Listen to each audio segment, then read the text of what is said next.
Os livros de Ruth e Esther são os únicos livros da Bíblia que trazem o nome de uma mulher no título. Nós vamos estudar agora sobre o livro de Esther, um livro que nos apresenta muitas lições. Um livro, inclusive, que não traz o nome de Deus. Como é possível um livro que não traz o nome de Deus estar na Bíblia e falar sobre Deus? Tudo isso nós vamos estudar juntos nesta lição e também em outras, porque nós estamos estudando sobre os livros de Ruth e Esther em todos os domingos deste terceiro trimestre do ano de 2024.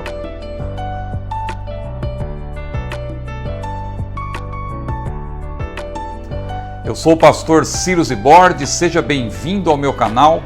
Curta este vídeo se você desejar, inscreva-se também e caso você queira, você pode ser membro e sendo membro, você vai ter acesso a este roteiro que está aparecendo aqui para você. Não somente acesso a esse roteiro, mas a todo o nosso acervo. O nosso grupo de membros já existe há mais de 7 meses e durante todo esse tempo nós temos publicado aqui vídeos acompanhados de roteiros que são verdadeiros estudos que você poderá usar em outra oportunidade. Inclusive nós estamos fazendo uma série de estudos sobre o livro de Apocalipse. Toda semana nós estamos estudando o livro de Apocalipse, perícope por perícope.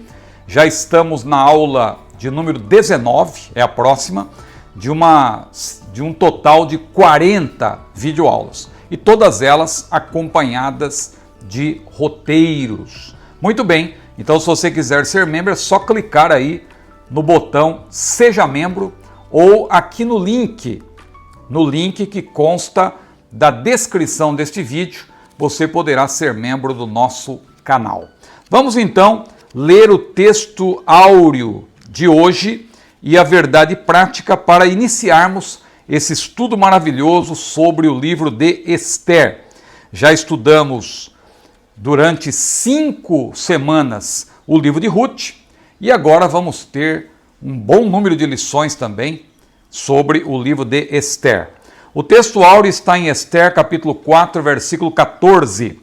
Porque se de todo te calares neste tempo, socorro e livramento de outra parte virá para os judeus. Mas tu e a casa de teu pai padecereis. E quem sabe para tal tempo como este chegaste a este reino? Esther capítulo 4, versículo 14. E a verdade prática diz-nos o seguinte: a perfeita vontade de Deus é nos guiar por caminhos que levem ao cumprimento de seus eternos propósitos. Aí está então uma lição importantíssima.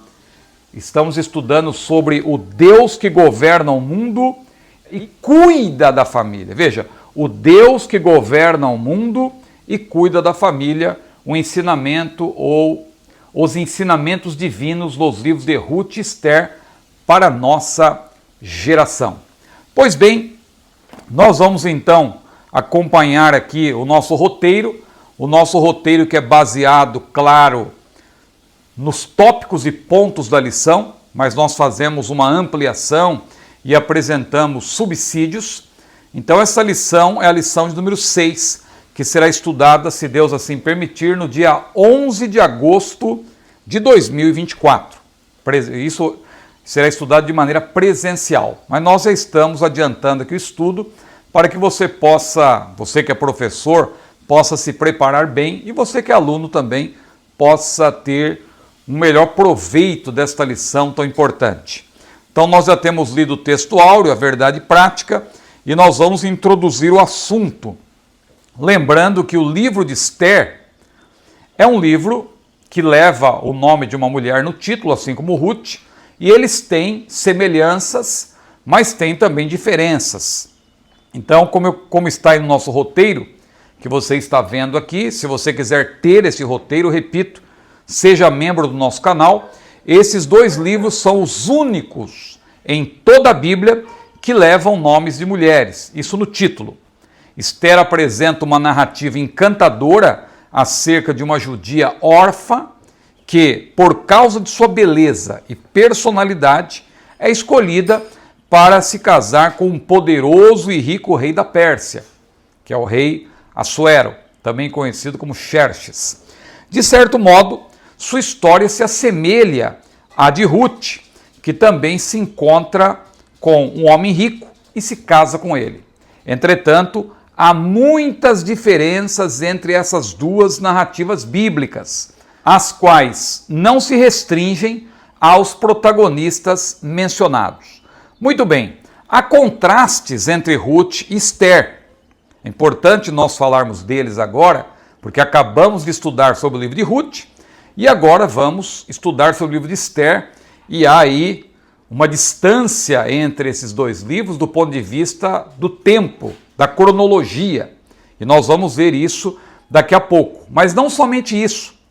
Para começar, o livro de Ruth tem referências a Deus, enquanto que o livro de Esther se caracteriza justamente pela ausência do nome de Deus, embora ele haja nos bastidores. O fato de não aparecer o nome de Deus não quer dizer que ele não esteja presente. Nós já mostramos isso, inclusive, em uma das aulas introdutórias, quando fizemos uma comparação entre os livros de Ruth e Esther. Há diferenças, claro, significativas entre os personagens, não somente entre Ruth e Esther, mas também entre Noemi e Boaz e Mardoqueu e Xerxes, que são personagens importantes em ambos os livros. Então há diferenças significativas entre, de um lado, Ruth, Noemi e Boaz, e de outro, Esther, Mardoqueu e Xerxes.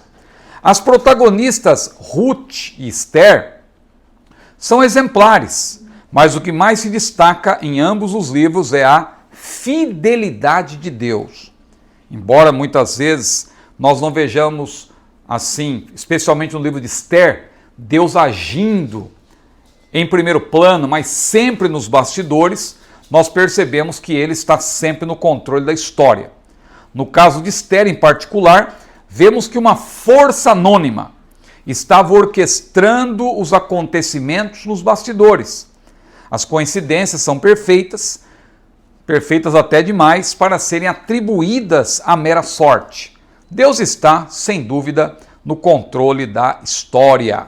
Bom, Ruth, como nós estudamos, ela é uma mulher moabita que se casa com um israelita temente a Deus na terra de Israel. Seu casamento traz imediata segurança e felicidade para ela e sua sogra Noemi. Em longo prazo, sua linhagem chega a Davi, que livra Israel da terrível situação dos juízes, o que é também o ascendente do leão da tribo de Judá, a raiz de Davi, como diz Apocalipse capítulo 5, versículo 5. Então você veja a importância deste livro, o livro de Ruth. Já o livro de Esther, nós vemos que Esther, a personagem principal, a protagonista, é uma israelita que se casa com um rei persa pagão. É difícil de entender isso, porque nós sempre falamos a respeito do jugo desigual, não é? E aqui nós vemos um caso em que uma serva de Deus, uma judia, se casa com um rei pagão.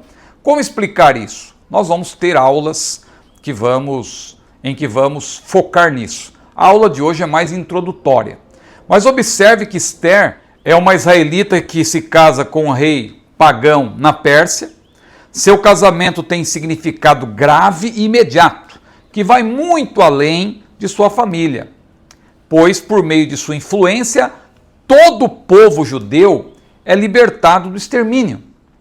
Esther age de modo similar ao de Ruth, mas seus riscos são muito maiores, pelo menos em curto prazo. Para Esther, o destino imediato de todo o povo judeu está em jogo. Então nós vamos aprender no livro de Esther como Deus preservou o povo de Israel. Se em Ruth nós vemos a linhagem real, a linhagem davídica sendo preservada, porque Davi é o ascendente do trono do Senhor Jesus, que é o leão da tribo de Judá, a raiz de Davi, o rei dos reis. Agora, Davi também pertencia a um povo, ao povo de Israel, e mais precisamente a ao povo de Judá, à tribo de Judá. E Deus age de maneira extraordinária no sentido de proteger o seu povo para que Jesus viesse a nascer. E ele nasceu dos judeus. A Bíblia diz que ele veio para o que era seu, mas os seus não o receberam. Mas ele nasceu dos judeus. Muito bem. Primeiro tópico aqui que nós temos, a organização do livro. E aí o primeiro ponto, a categorização de Esther. Já falamos sobre isso nas primeiras lições, quando nós dissemos onde estão na Bíblia hebraica e na Bíblia cristã os livros de Ruth e Esther. Na Bíblia hebraica, que tem apenas o Antigo Testamento, Esther pertence à seção conhecida como Escritos ou Ketuvim. Ketuvim. O Antigo Testamento, que é a Bíblia hebraica, que é chamado de Tanakh, tem, na verdade, 3 seções: escritos, profetas e ensinos, citando de trás para frente, né? Na verdade, ensinos, que é a Torá, o Pentateuco, profetas, que é Nevim, e escritos, que é Ketuvim. Esta terceira parte, Ketuvim, é formada na Bíblia hebraica por 11 livros, nesta ordem: Jó, Salmos, Provérbios, que são os 3 livros poéticos. Depois temos Cantares, Ruth, Lamentações, Eclesiastes, Esther. Estes formam os rolos lidos nas festas. Aí você tem também Daniel, Esdras e Neemias, que formam um livro só, e 1º e 2º Crônicas, que também formam um livro só, que é a parte histórica, esses 3 livros, Daniel, Esdras e Neemias e 1º e 2º Crônicas. Ou seja, os livros, os 39 livros do Antigo Testamento, como nós conhecemos, na Bíblia hebraica eles estão, na verdade, condensados, mas é o mesmo conteúdo. São 24 livros, porque alguns livros estão juntos com outros, formando um livro só, e aí você tem 24 livros. Mas, na verdade, é o mesmo conteúdo que nós temos nos 39 livros da primeira parte da Bíblia cristã. Então, veja, se na Tanakh há 3 seções com 24 livros, alguns são agrupamentos, como vimos, como os profetas menores, ou seja, na Bíblia hebraica os profetas menores, os 12 profetas menores, formam um livro só. Então, se na Bíblia hebraica há 3 seções, no Antigo Testamento, ou seja, na Bíblia cristã, a primeira parte da Bíblia, porque a nossa Bíblia tem também o Novo Testamento, há 4 seções, com o mesmo conteúdo da Bíblia hebraica, só que com 39 livros. As 4 seções da nossa Bíblia, todos sabem de cor, não é? São o Pentateuco, os livros históricos, os livros poéticos e os livros proféticos. O Pentateuco equivale à Torá, e é formado pelos 5 livros de Moisés: Gênesis, Êxodo, Levítico, Números e Deuteronômio. Já os livros históricos começam com Josué e vão até Esther. Josué, Juízes, Ruth, Samuel, Reis, Crônicas, Esdras, Neemias, Esther. E aí o próximo já é da outra seção, que são os livros poéticos. E aí vem a última seção da Bíblia, do Antigo Testamento da Bíblia cristã, que é a seção profética, os profetas, que tem no seu conteúdo os profetas chamados maiores pelo tamanho dos livros e os menores, que são chamados menores, evidentemente, porque são menores em tamanho, não é por causa da importância dos profetas. Bom, características literárias do livro de Esther. Esther é um livro histórico, evidentemente, tanto na Bíblia hebraica como na Bíblia cristã. Esther está entre os livros considerados históricos, não é? Se bem que no livro de Esther, ele está na seção dos escritos, na verdade, né? Então é bom que se diga que dentro dos escritos não há apenas livros históricos. Você tem livros poéticos, você tem livros que são os rolos lidos nas festas, mas que não deixam de ser livros históricos. Esther é um livro histórico, mas ele não está propriamente categorizado como história, como no caso da Bíblia cristã. Na Bíblia cristã, de fato, o livro de Esther é considerado um livro histórico.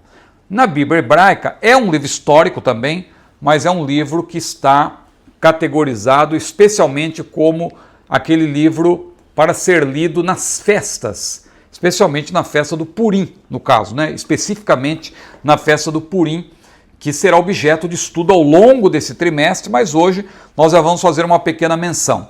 Então veja, características literárias do livro de Esther.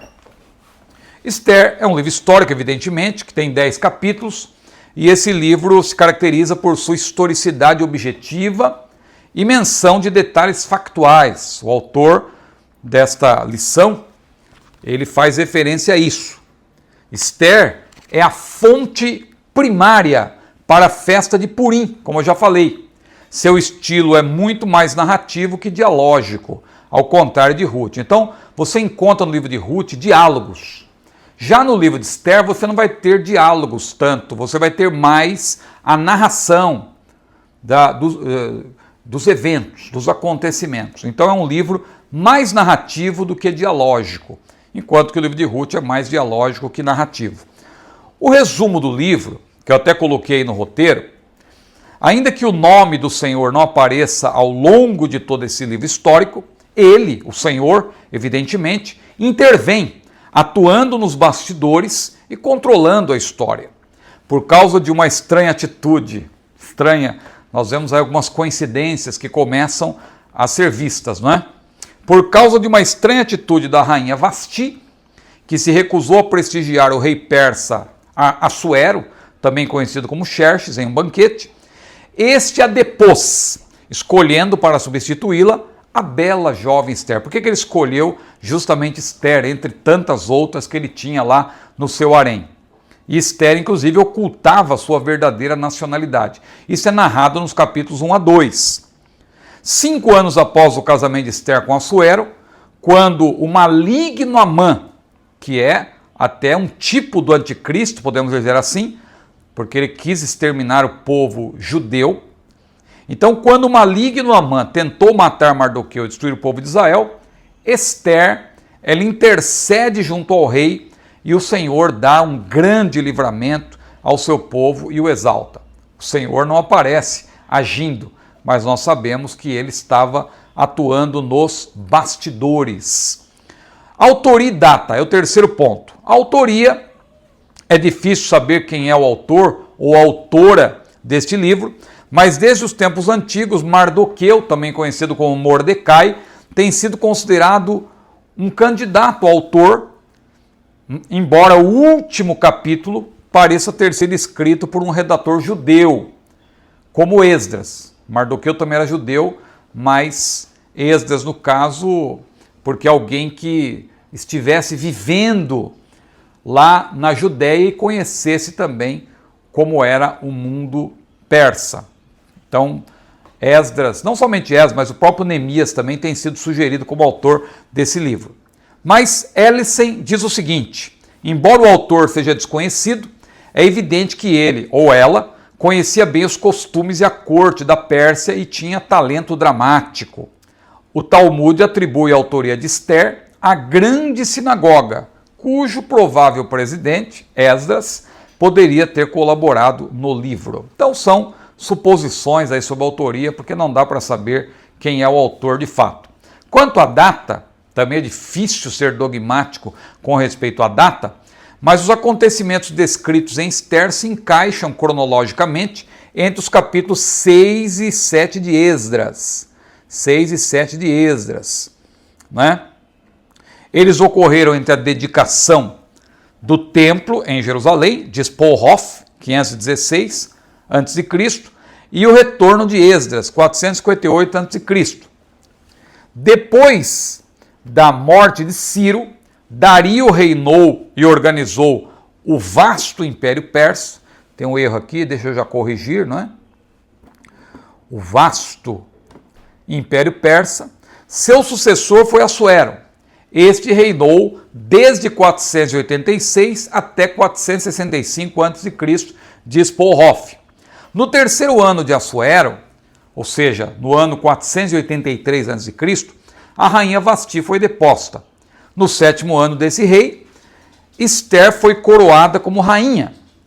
No 13º ano de Assuero, 473 a.C., houve o livramento dos judeus do chamado Purim, que depois veio a ser o nome da festa, a festa do Purim, relacionada com esse livramento. Diante do exposto, o livro de Esther deve ter sido escrito após a morte de Assuero, em 465 a.C., quando seus relatórios foram completados no livro da História dos Reis. Nós vamos depois falar sobre isso quando estudarmos mais precisamente sobre o capítulo 10 de Esther. Vamos agora para o segundo tópico, o contexto histórico. É importante entender o contexto histórico porque sem fazer essa viagem, digamos assim, né, que em exegese é chamada de análise histórico-cultural, se nós não viajarmos para aquele tempo, se não imaginarmos mais ou menos como era aquele tempo, fica mais difícil de entender o que diz a Bíblia. Porque agora nós estamos falando de outro lugar, de outro tempo, não é mais Belém, onde estava Ruth, como nós estudamos até a semana passada. Agora nós vamos falar de uma mulher que está lá na Pérsia. A Pérsia que hoje é, você sabe, o Irã. O Irã. Então veja, primeiro ponto, o povo hebreu no exílio. Esther e Mardoqueu viveram no período pós-cativeiro.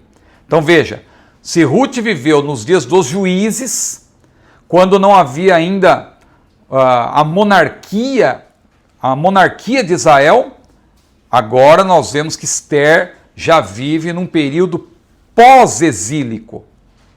Pós-exílico. Então, ela pós-cativeiro. Ou seja, entre os livros de Ruth e Esther, houve a formação do reino de Israel, sua divisão em Reino do Norte, que teve como capital Samaria, também conhecido como Reino de Israel, e Reino do Sul, que teve como capital Jerusalém e foi chamado de Reino de Judá, com apenas 2 tribos. E também nós vemos que houve também a própria destruição da monarquia de Israel, tanto a monarquia do Reino do Norte, como também a do Reino do Sul, que foi a última.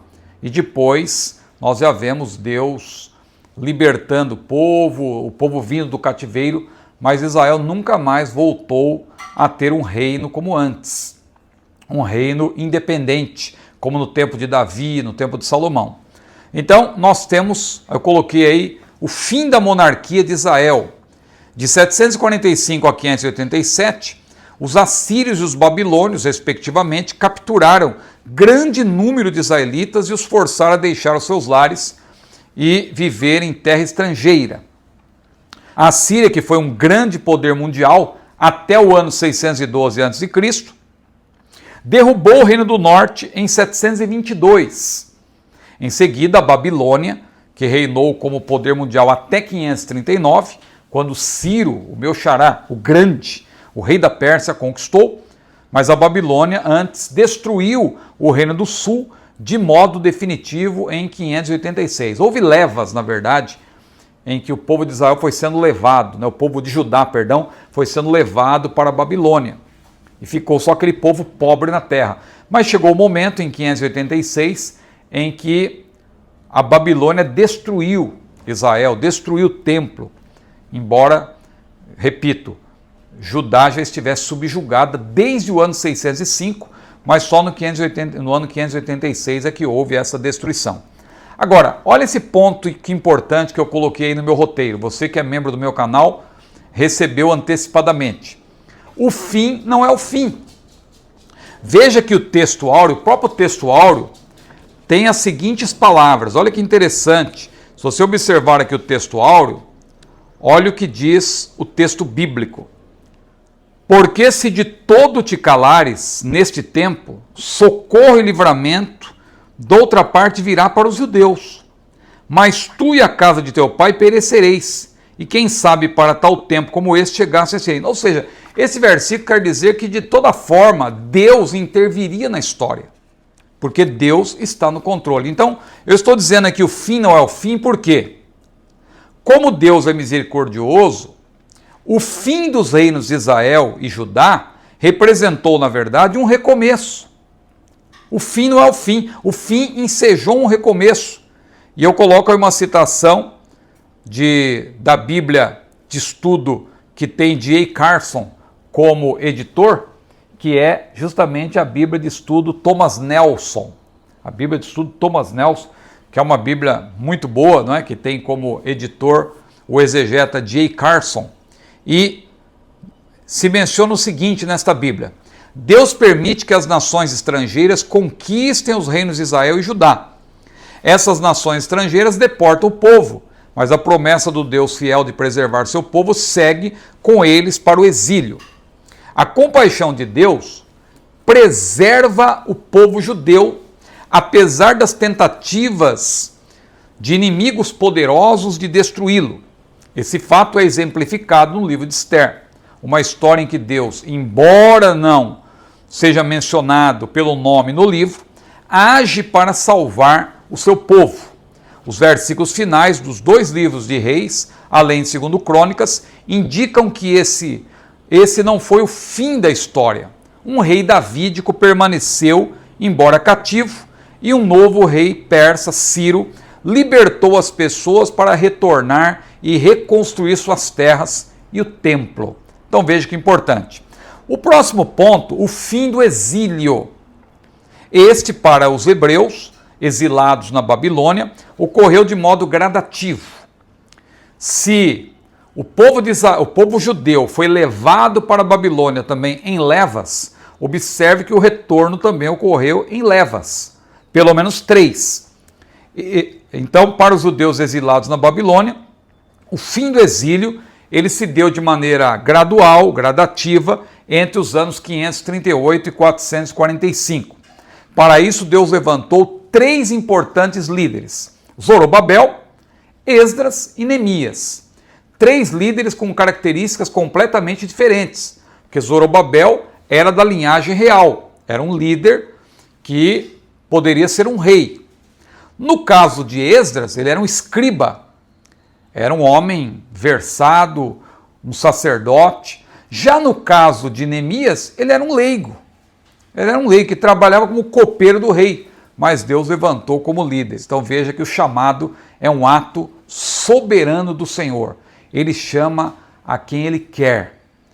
Há muitas pessoas querendo ser alguma coisa sem ter o chamado, mas é importante nós entendermos qual é o nosso verdadeiro chamado. Então nós temos aí no roteiro, sob a liderança de Zorobabel em 538, o rei persa emitiu ali o decreto que deu liberdade aos judeus para regressar a Jerusalém e construir o templo.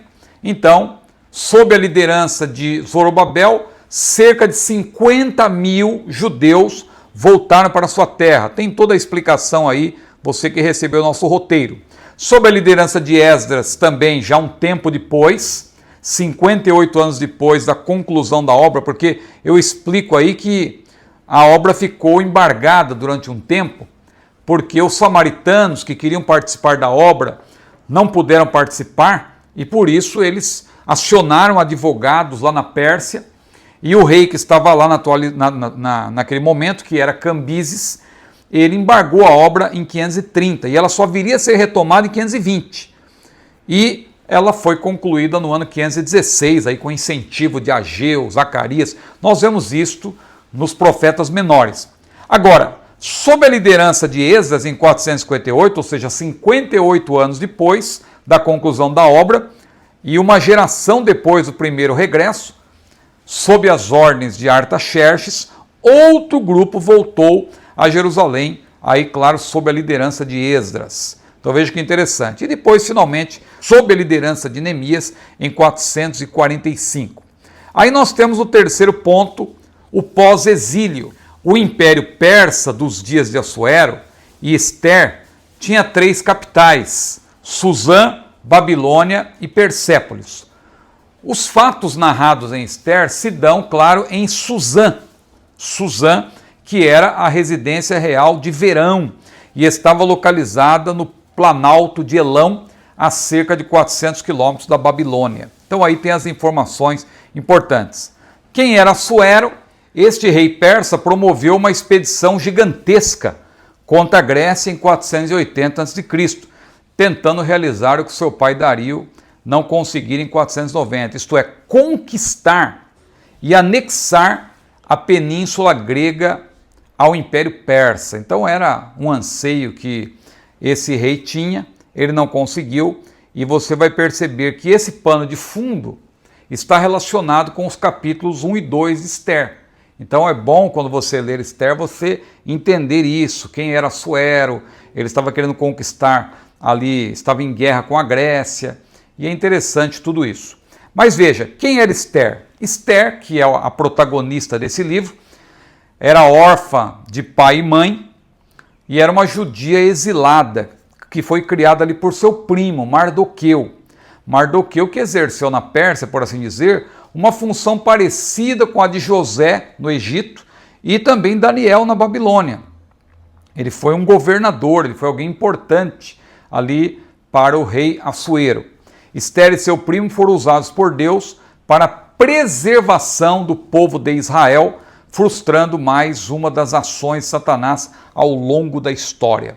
Nós vemos lá em Apocalipse 12, naquele parêntese que se abre, ali naquela apresentação sequencial profética, você percebe naquele parêntese que se abre, aquela revelação parentética de Apocalipse 12, que Satanás ao longo da história tentou destruir Israel. E aqui é um caso que se encaixa. Você que está estudando Apocalipse comigo, em breve nós vamos estudar o capítulo 12, aquela visão da mulher vestida do sol, que representa Israel, o dragão, que representa Satanás, e o menino, claro, o filho da mulher, que representa Jesus. Na próxima aula, inclusive, nós vamos falar sobre as duas testemunhas. Se você quiser estudar Apocalipse conosco, toda terça-feira, às 21 horas, ao vivo, aqui no meu canal. Tem até a playlist aqui na qual você pode ver já os vídeos, as videoaulas que já foram apresentadas. Mas vamos para o terceiro tópico, propósito e mensagem. Então, qual é o propósito do livro de Esther e a sua mensagem?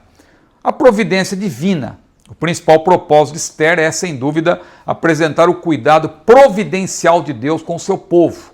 Não foi por acaso, aliás, que os judeus, mesmo rebelando-se contra o Senhor, caíram nas mãos dos persas, um povo menos hostil. Já pensou se Israel tivesse caído, Judá, né? Tivesse caído na mão dos assírios, por exemplo? Então Deus tinha um plano, até nesse sentido, quando Israel cai, quando os judeus, especialmente a tribo de Judá e a tribo de Benjamim, as duas tribos que formavam o reino de Judá, caíram nas mãos dos persas, não foi por acaso, porque os persas eram menos hostis com os cativos a ponto de lhes concederem, inclusive, liberdade de culto e oferecer-lhes a oportunidade de retorno à sua terra, como aconteceu ali a partir de Ciro, né? Quando Ciro deu aquela ordem. Um livro inspirativo e encorajador, sem dúvida, o livro de Esther, sem dúvida nenhuma, é um livro encorajador. Esther tem o propósito de encorajar os judeus dispersos por todo o império com a história do contínuo interesse e presença do Senhor, mesmo que ele não fosse visto e os judeus estivessem longe do templo de Deus em Jerusalém. Então, Ellison diz que, apesar de o nome do Senhor não ser mencionado, sua divina direção se faz presente em todo o livro. Nós vemos, sem dúvida, a misericórdia de Deus para com aqueles que decidiram voltar a Jerusalém, mas também para com os que resolveram permanecer em terra estrangeira. Claro que a vontade de Deus era que o povo de Judá voltasse, os judeus voltassem para a sua terra, mas alguns preferiram ficar lá na Pérsia. O caso, aliás, daqueles que ocupavam posições importantes, como a própria Esther, que era a rainha, o próprio Mardoqueu, que era ali um governador, que tinha uma posição muito importante lá na Pérsia. Mas o livro de Esther é um livro teológico.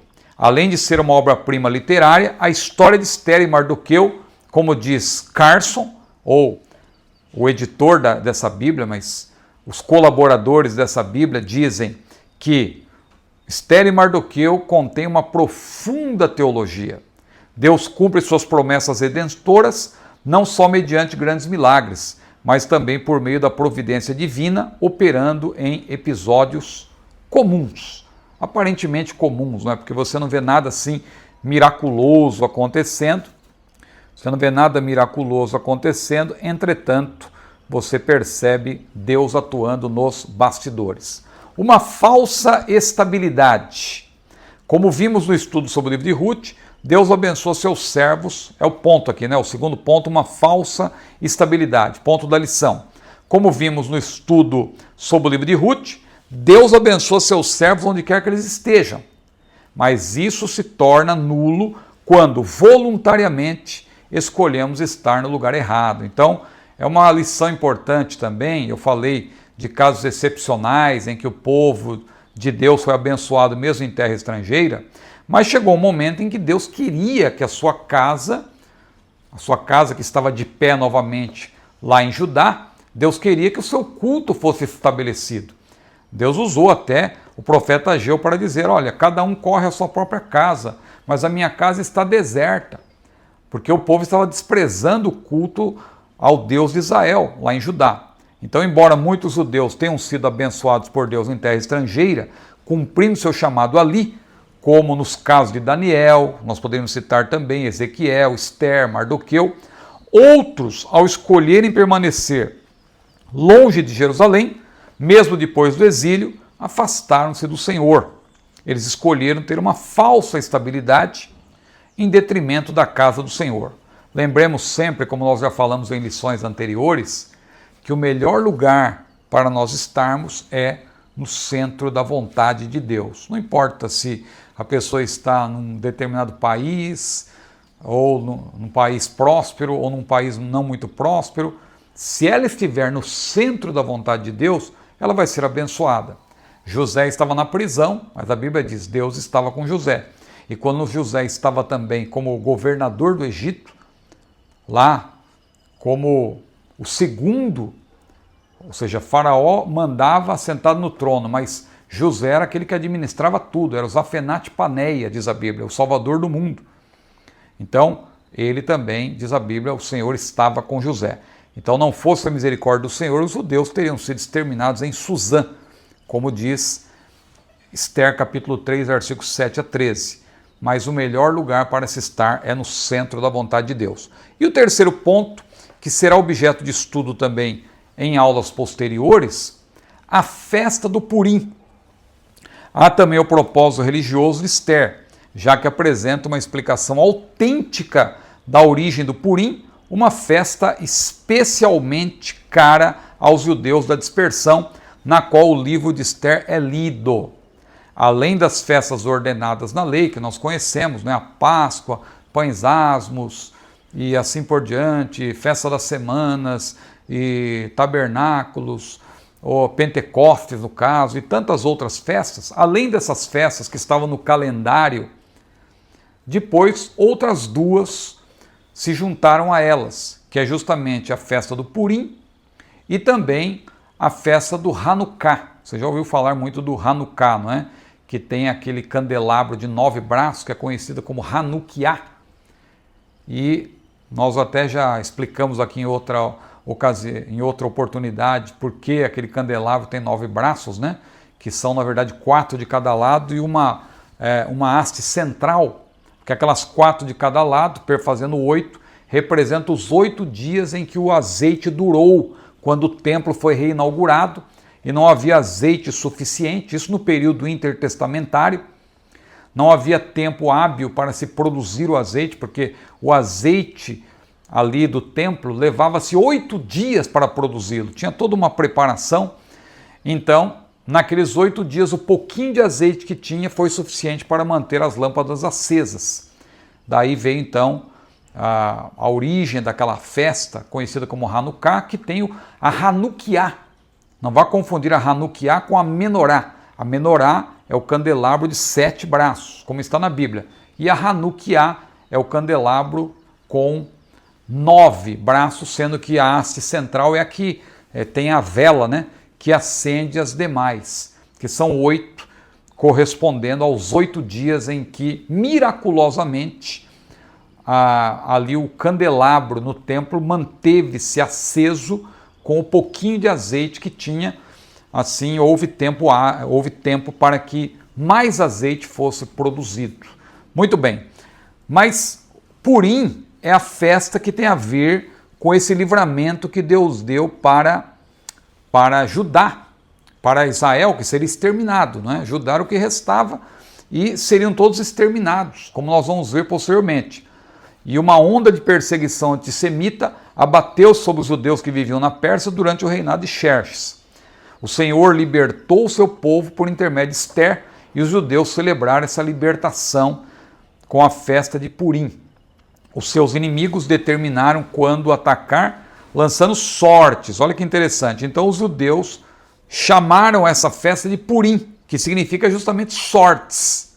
Era celebrado no 14º e 15º dias do 12º mês, que equivale ao fim de fevereiro, início de março, com dias de banquetes e de alegria e de mandarem presentes uns aos outros e dádivas aos pobres. Então aí estão os pontos importantes desta lição. Se você quiser ter esse mesmo roteiro, repito, é só você ser membro do nosso canal. Muito bem, concluindo então, irmãos, eu acho interessante ler aqui o que o autor diz na conclusão. O livro de Ester nos lembra de que vivemos neste mundo, mas não devemos confiar em suas estruturas. Todos os reinos desse mundo passarão. Por isso a palavra de Deus diz que a nossa cidade está nos céus, donde também esperamos o Senhor, o Salvador Jesus Cristo, que transformará o nosso corpo abatido em um corpo glorioso. Amém? Que Deus abençoe a sua vida. É apenas uma aula introdutória.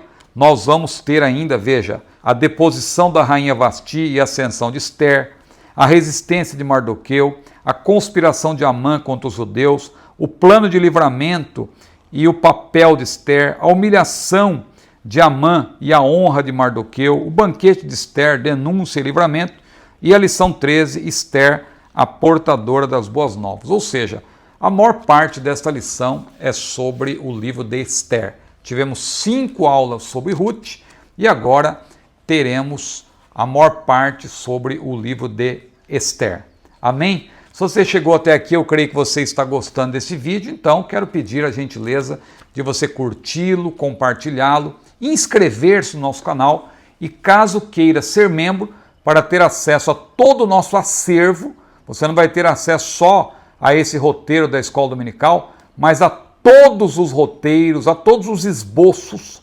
É um acervo, modéstia à parte, já com muitos estudos que estão em ordem alfabética para todos os membros, na pasta de membros, tornando-se membro agora. E você pode cancelar, é uma assinatura mensal que você pode cancelar a qualquer momento, mas enquanto você for membro, você vai ter acesso a todo o nosso acervo. Que Deus abençoe a sua vida. Para ser membro é fácil, é só clicar no botão Seja Membro. Que Deus abençoe a sua vida. A paz do Senhor.